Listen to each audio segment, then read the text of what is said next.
Hey there, Dream Chasers. This is Hannah Pryde, and welcome to Pryde Shine, the podcast where we explore the innovators and influencers of Dubai. Proudly sponsored by Pryde Migration, your dedicated partner to make Dubai your reality.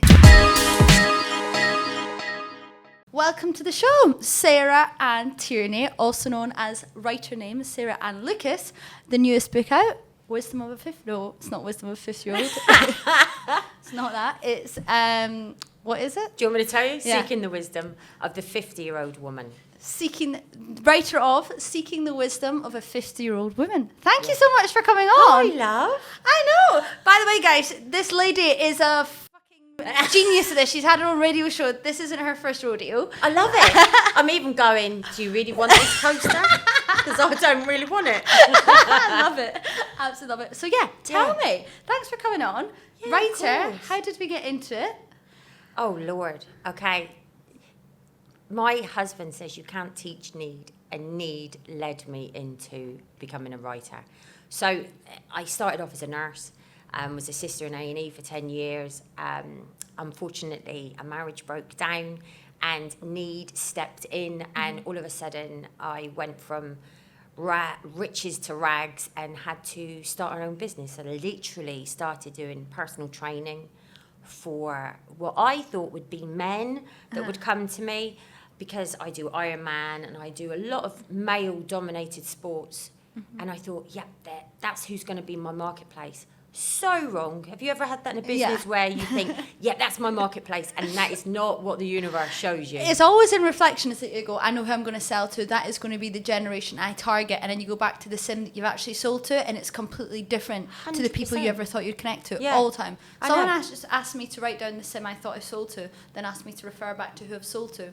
Opposites. Yeah, exactly. Massively. I'd love to see the research on that. But and then I was personal training women. So women used to come to me, and this is a bizarre thing. When women are in crisis, what I found is they tend to apply for things that are way out of their scope. So they would go, I've applied for a marathon. Could you train me to do a marathon? I'd go, okay, no problem. How far have you run? Oh, I've never run in my life. I'm serious. Who does that? But we do it. If you look at that model. It's like fight or flight. Exactly. So I'd sit there in our first meeting together and I'd go, right, so tell me, why you're doing this. And it was never about the fitness. And that was my first book. And I called it It's Never About the Fitness, because it was always about something else, something bigger than actually putting health and well-being into your body. And that's where the writing started. Really? Because I got into an entrepreneur group years and years ago. This is 10 years ago. And because I used to love, and I'm saying I used to, so I'm very sorry, Tony Robbins, if you're watching this. But I used to love Tony Robbins. And I went to everything. I mean, everything. Because I was desperate. Yeah. And when you're desperate, you will do anything. And I needed to support my 3 children. I had an autistic son. I needed to be more. Yeah. We talked about this earlier. I can't give you a figure. I can't give you when it was enough. It was never enough. Yeah. I always needed it to be more. And then so this entrepreneur group used to say exactly what we were saying. Yeah. You need to write a book so that you become the authority in your industry, so that if I'm in women's empowerment, which I am, when somebody goes, women's empowerment, you want who they're talking to go, oh my God, you need to speak to Sarah Lucas. And that's such a true thing. And that's when I thought, right, okay, I'll write this book. And do you know what? You've touched on so many amazing things there, because when I think of people running a marathon, it makes me think of like my mum. My mum ran a marathon because my gran was basically on her deathbed, but it was her scapegoat. 100%. And the amount of people that when I hear, there was a guy that worked with me the other day, Connor, and we were all congratulating me. He ran 100 kilometres around a park, and I was like, he couldn't walk from the age of 14 till 18. So now he's got this, like this week alone, told me this morning, 180 kilometres for a Nike thing, because he's never been able to do it. So now he's got it back. There's like such an underlying, it's not, I want to be the fittest person. There's such a mad why. And it's like, it's bigger than. Yeah. Always and bigger it's than. More than. Yeah. And it's interesting that you've been able to write a book and get that need from, because the person that told me to do a podcast was like, we're doing a podcast and we're going to do the flip version. When people say to do a podcast, they usually have a following and they've already got the network, but you want to be the go-to person in Dubai. So you write a podcast and make it a thesaurus or you addiction. Create the Exactly. Yeah. So it's interesting what you've been able to do, and now you've been able to connect with so many audiences through that, and you built your target market through the PT, which personal training, and then I did the books, and then I knew that, and this was years ago, so podcasts weren't really a thing then. So I love talking. I love listening. You're great at it. And I know people go, oh, you could never listen, but I really used to stop talking. So my radio show, so I did a live radio show, and I really wanted it to be live. I wanted it to be real.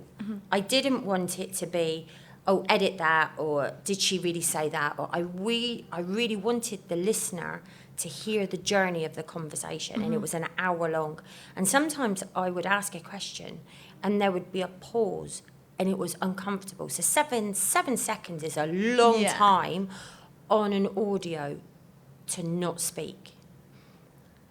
And you want to jump in and fill it, and actually, by giving that person this live arena area to speak, they filled the space beautifully, and then that brought my recognition up. That brought me to be another person in women's empowerment. I used to speak around the world as a women's entrepreneur, as a woman speaker, being on stage, and then I started to really want to understand, how do I, me personally, go from, because I was super fulfilled. I had 3 children, they were all beautifully thriving.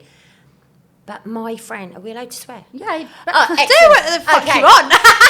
You're Scottish, of course you are, love. So my friend used to say to me, because I was single at that time, she'd say, you've got fuck off written on your forehead.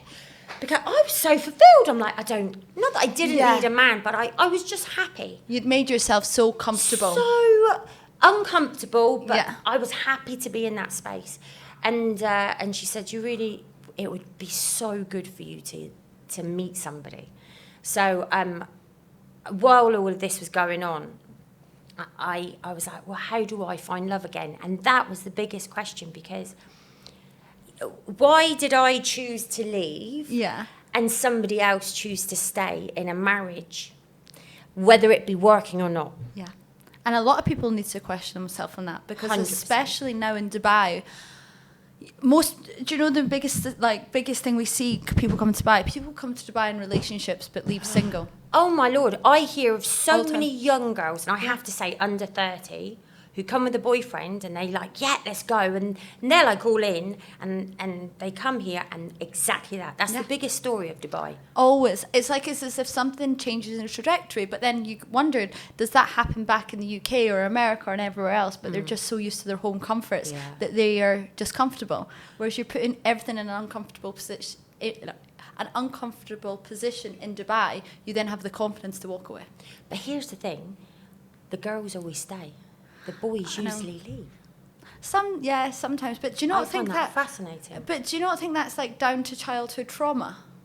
Oh God, what a question! I know. I'm asking you a question. Do you think it's that? Because you've obviously done all the questions. For the people that don't know, you've questioned every single age group from 50 to 20. Okay, so how this came about, and I'll come back to that, because it's quite an interesting question that I can only give you from who I've met. Yeah.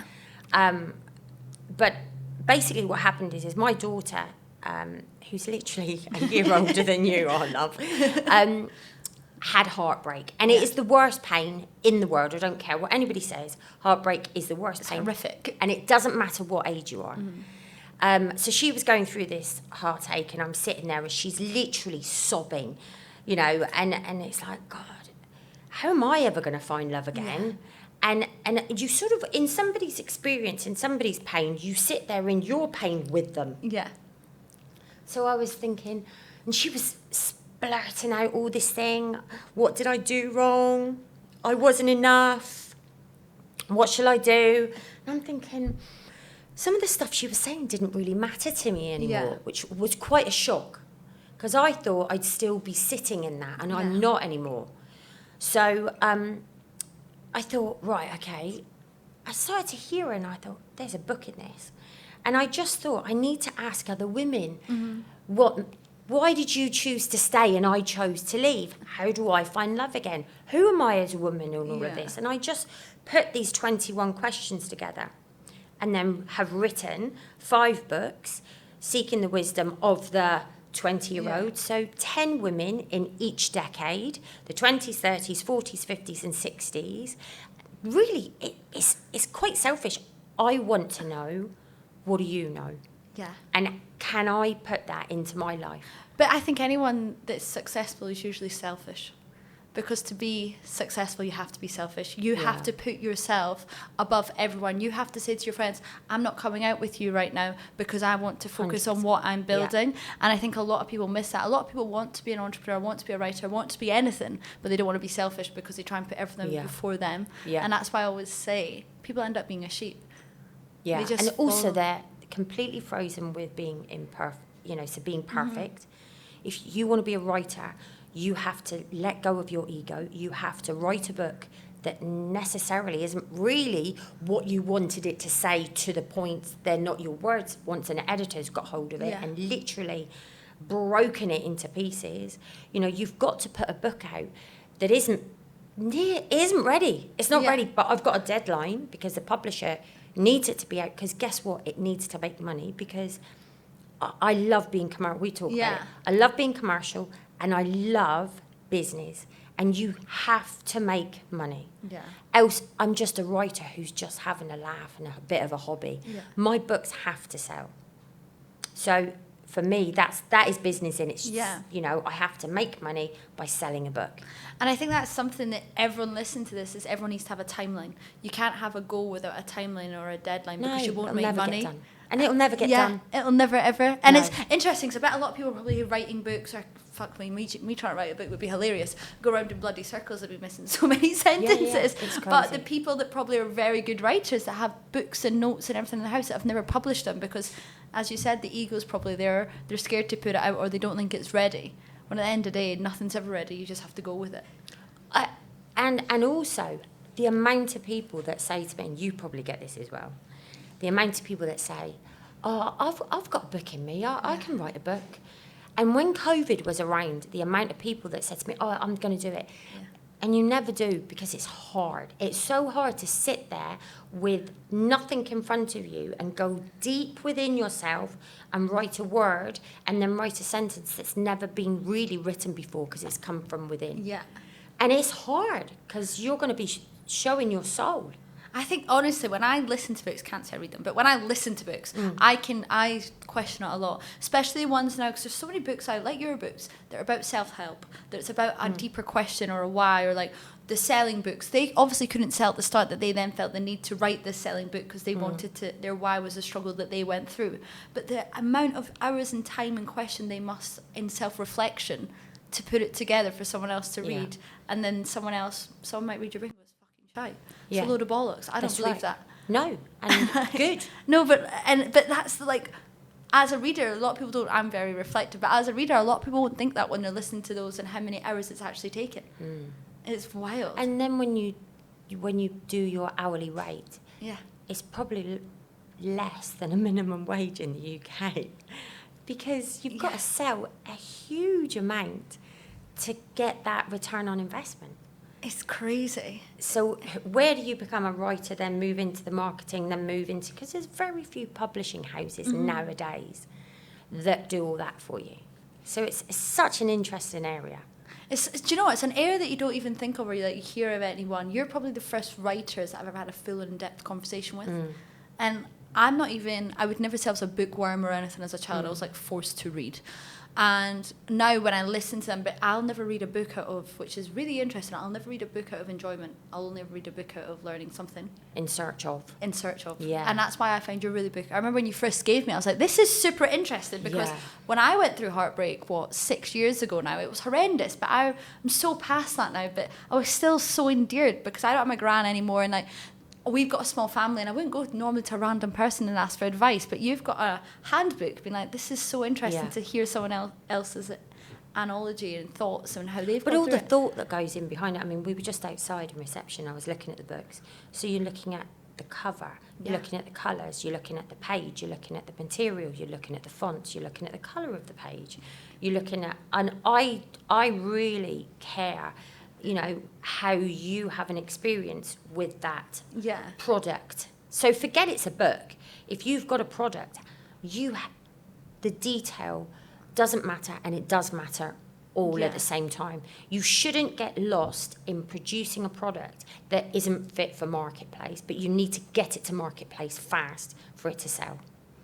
It's so interesting to talk about actually the product of a book. It's no different to real estate. You have to sell that product so that you can get your return. Do you know what I loved about your book? And it's something I said, that there's minimal books. You can pick up your book on any page, or a page that says a question, you can read it. For someone that's got ADHD or doesn't have a lot of time, it's the perfect book. Yeah, because you can pick it up and go, and a lot of books miss that. The amount of books, and this is probably why I don't read, the amount of books I see, I'm like, fuck me, so many words. Yeah.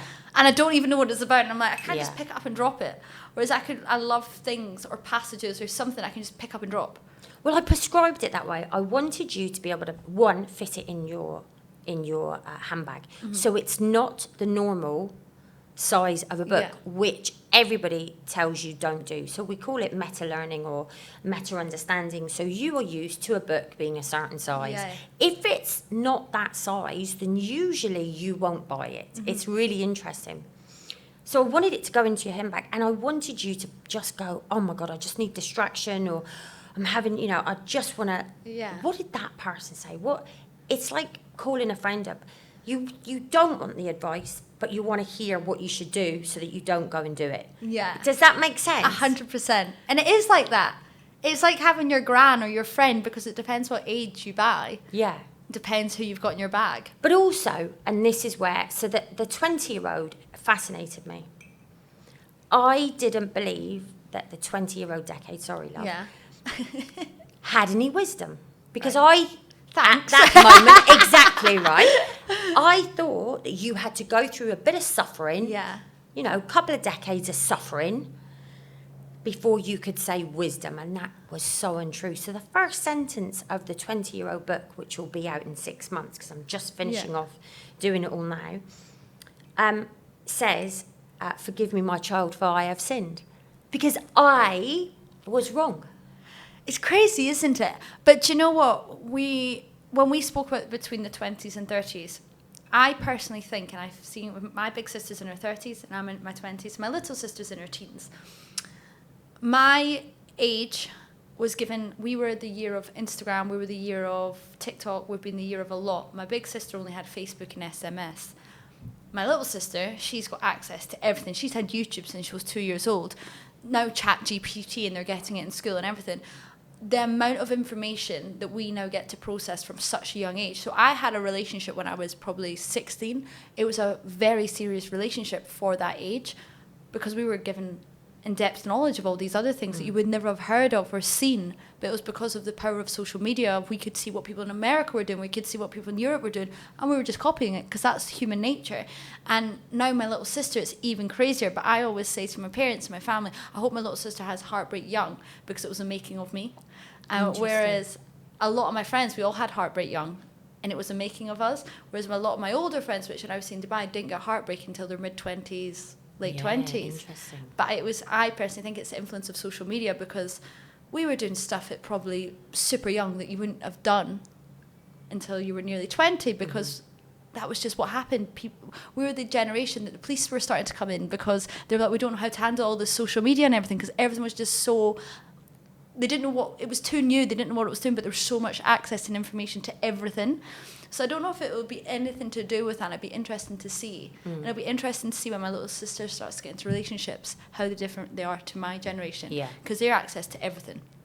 Absolutely everything. Whereas even... it's nuts. When my sister had her first boyfriend, he used to call the landline. When I had my first boyfriend, they just used to text me. Any time of day or night. And that's where I think so the became difference... unpoliced by your parents. 100%. And that's where when we were thinking about it at the table and I went home to think about it, I was like, I wonder if it was that. Because not that there was anything more wrong, or it was just, it's a different generation. It's the same but different. Yeah, completely. But it'll be the same emotion. It'll be the same pain. Same I remember my dad bloody picking me up from the floor, and I was, I know. A day before my English exam, like crying and sobbing and screaming and everything in between. But that's just what happens. It's the best thing that ever happened to me, I personally think. Yeah. But I think the younger you can get Heartbreak, the better, because you don't waste as much time. Interesting.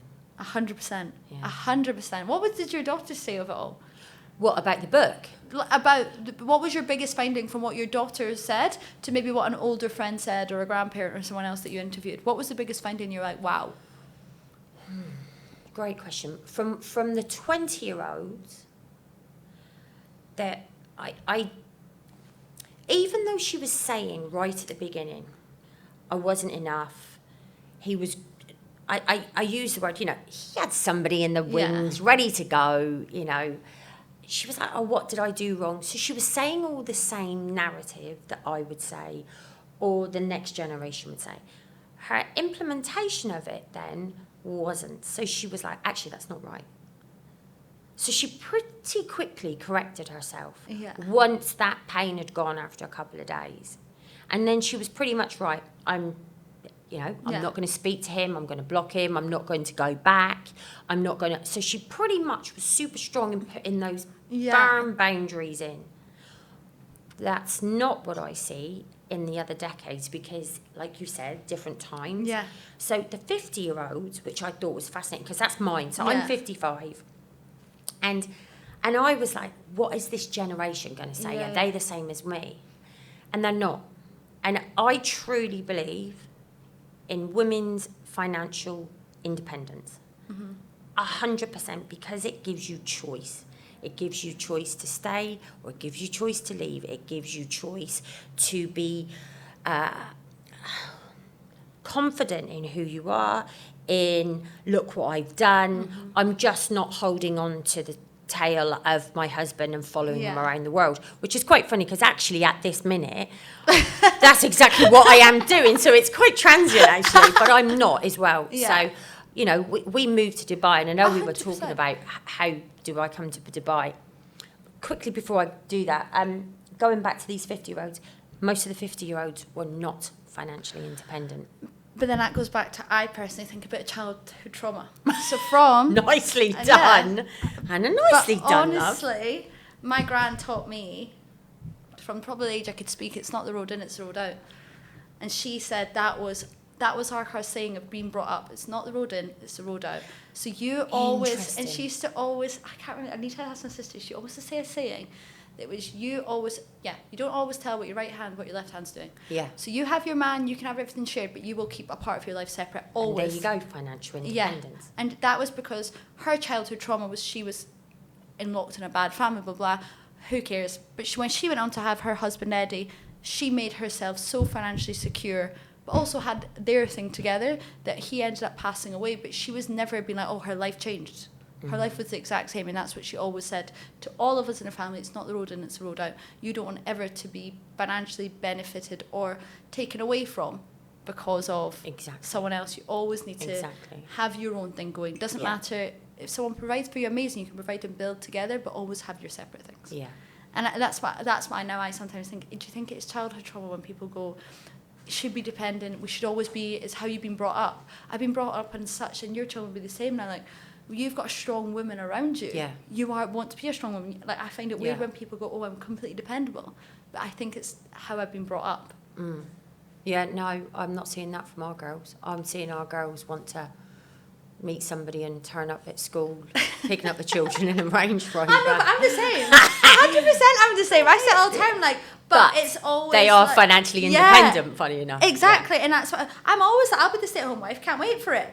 But I'm also like...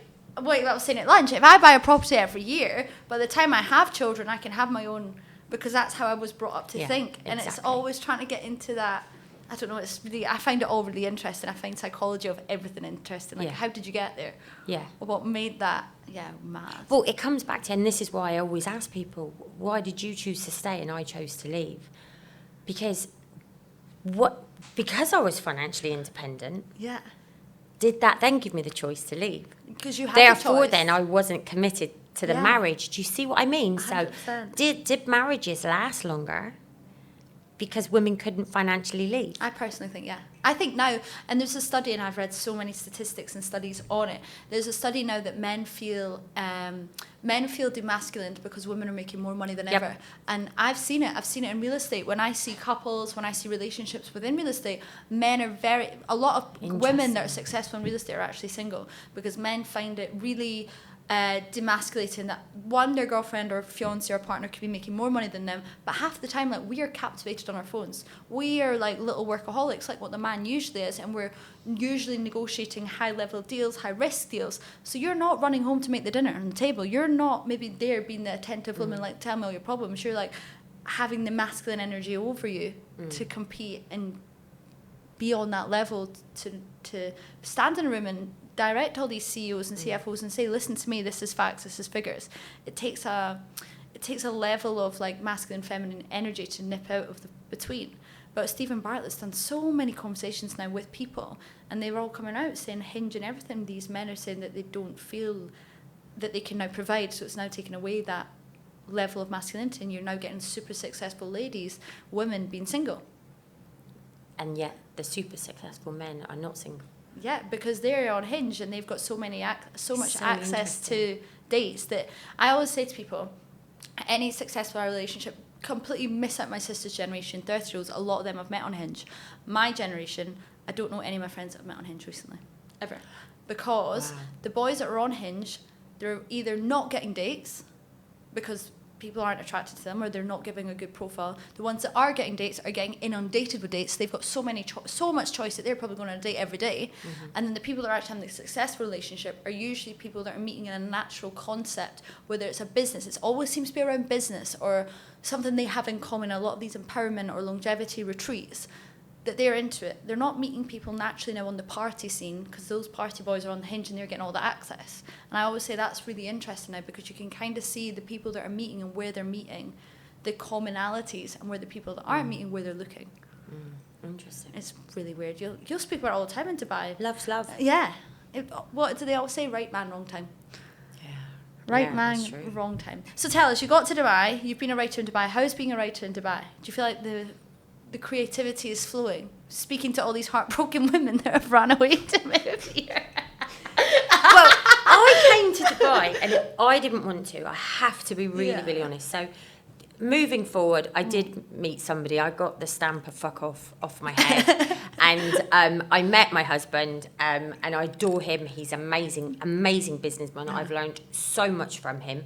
And we had the opportunity to leave the UK and move to Rwanda. So we've got a business in East Africa, a couple of businesses, and it's just an absolute joy. Yeah. And he needed me to help him. So I stopped my business, my generation of revenue, because it was based in the UK, and I could take my writing with me. And I thought, and it was empowered actually, it was an empowered decision. I thought, for me, what do I want to do? He wouldn't have gone without me. Yeah. But I also wanted to go with something as well. Yeah.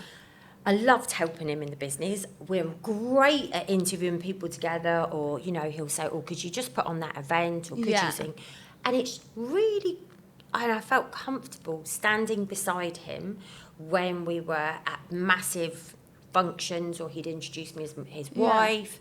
And, and they said, and people always ask you, what do you do? Yeah. So it's always interesting. It is. Yeah. Oh, you're a writer. Like you've said, you don't get to meet many people that are writers. It's such a niche. Or authors, or whatever you want to call yourself. It's such a niche, and it's probably helped you so much in business. I always think the most powerful people are a man and women in business together, because they can complement each other differently. When you've got a man and man, ego can kind of drive it too hard. And when you've got a girl and a girl, it's too emotional. Yeah. Whereas I think the best combination in business is always a man and a woman. And I bet you being a writer and being able to narrate what your thoughts and feelings are onto a paper and to communicate it is the most phenomenal, because that's probably something I struggle with the most in business. I'm great at speaking the communication, but ask me to write instructions for someone else to do it, I'm like, fuck me, get ChatGPT out here fast. Whereas you've got that as a natural. Yeah. Like, that must be amazing. But it didn't just come. You have to just keep practicing. You can do a free writing. I tell people, just get up in the mornings, have a blank piece of paper, sit there for 5 minutes, put it on your phone. Yeah. If even 5 minutes is too scary, 2 minutes, and sit there. It's one of just write down something. And if you don't want to write, it doesn't matter. Just practice the practice. Yeah. I'm rubbish at it, honestly. It's discipline. It's like I'm an athlete. I've always been an athlete. I've done triathlons. I've done marathons, Ironman, blah, blah, blah. I still do. Every day I train, bar one day. So I'll do 6 days in 7 days. And it's discipline. Yeah. Even if I don't want to, tough. I don't want to write sometimes. I don't want to go on podcasts. I don't want to do the marketing. Yeah. I don't want to re-look at my website and go, it's rubbish. I don't want to, but it needs to be done. Just get on with it. That is the key fundamentals of any business. It hurts. Yeah. Everyone goes, you don't wake up every day with motivation. It's always discipline. I'm not full of passion half the time. You know, I'm not of that generation that is like, oh, be passionate about what you do. No, you have to make money. Yeah. You need to earn money. And that's what business is all about. And so we went to Rwanda, lived there for a couple of years, moved around because we had people that needed to see my husband, who's a CEO, and he couldn't see them in Rwanda. So we decided to come more to Dubai. It is the hub of the world for business. Yeah, 100%. If we want to travel anywhere, we can do it from here on one plane. If we're in Rwanda, it takes us maybe 2 days to get anywhere around the world. It made sense. Time is his currency. Yeah. He needs time, and he didn't want to be wasting it traveling. Traveling is not easy and not fun. Doesn't matter what class you are in, whether it's first class, business, it's all hard. Yeah. So we moved here, and that's what we've done. And I had just my writing. It was able to. I'm able to take it around the world with me. I'm able to help him, and I feel really blessed to be in that situation 100%. With all these skills. Do you know what? It's something that's probably a great learning for anyone listening to this, is find a skill that is transferable. That if you ever decide to meet a man, or if you ever want to go travelling, like, do whatever you want to be passionate, study whatever, but have that skill. Like my parents would have been hairdressing. You have to earn money. Yeah. I don't care how you earn it. Obviously, legally, please, would be useful. But you have to earn money. You need a skill. You have to put a roof over your head. You have to pay your rent. And then you can afford, if you can, to go and get food. I know it's really sad, but that is the truth of it all. Maslow's hierarchy of needs is the greatest model that's ever followed me around the earth. You know, you have to then go, okay, can I afford these clothes? Can I afford to go on holiday? Can I get a car? In that order. Yeah. You can't get away from it. People always forget it. We were speaking about it when they come to Dubai. They always see the glimmering light and everything. They actually realise the ego gets left at the door, and you're back down to like, can I afford food? Because what would be cheap in the UK is fucking expensive here. They have definitely brought the food prices down, I must say, but it is expensive that people forget. They're just thinking, I'm going to live on the beach every day, and I'm like, no, it's a hard graft. But it's also hard moving here with no friends. Yeah. And it's that starting point, and then it's, do you meet the right people? Do you meet your people? Actually, the right people is a judgmental phrase. Who are my people? Yeah. And I hadn't met my people, and it took me a while. We joined a couple of clubs, as in membership clubs, to see if that was the right thing. And I had to ask myself, well, who am I? Yeah. Who am I, and who do I want to surround myself with? 100%. And then it comes back down to the currency of time for me and Stephen. Is the moment, you know, is what we are searching for. That's the wealth. Honestly, it's absolutely nuts. I always say to people, when they come to Dubai, you have to have a moment of reflection. Leave your ego at the door and figure out who you are, and don't come to Dubai unless you know who you are, because if you don't know who you are, you're going to get lost in the rubble. It's hard here. It's really hard. It's brutal. We were talking about this, weren't we? Honestly, I've done so many videos on it. You will get caught up in the rubble, you'll leave skinter, you'll leave more lost, and you'll leave feeling like an empty shell. And I have seen it happen to so many people. Whereas if you come to Dubai confident like you are, competent, knowing what you bring to the table and who you are, yes, it can still be slow and hard to make your friends, but you will, when you meet your people, you'll flourish. But work hard. It's not different. And do you know, we were talking, Stephen and I were talking about this a couple of days ago. We were like, oh, what is our wisdom now?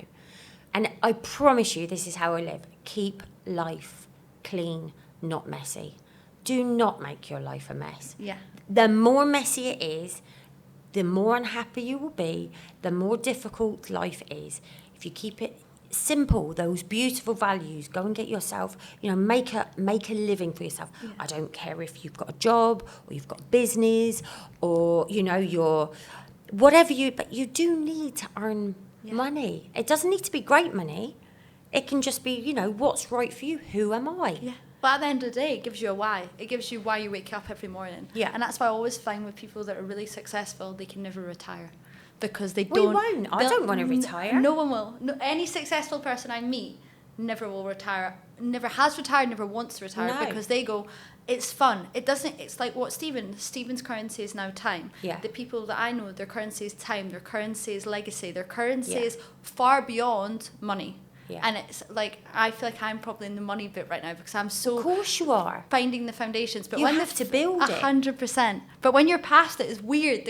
The currency and what you're fighting for, the reason you wake up every day isn't about the money, isn't about what you're getting paid. It's about the far greater help, love, legacy, foundation. It's mad.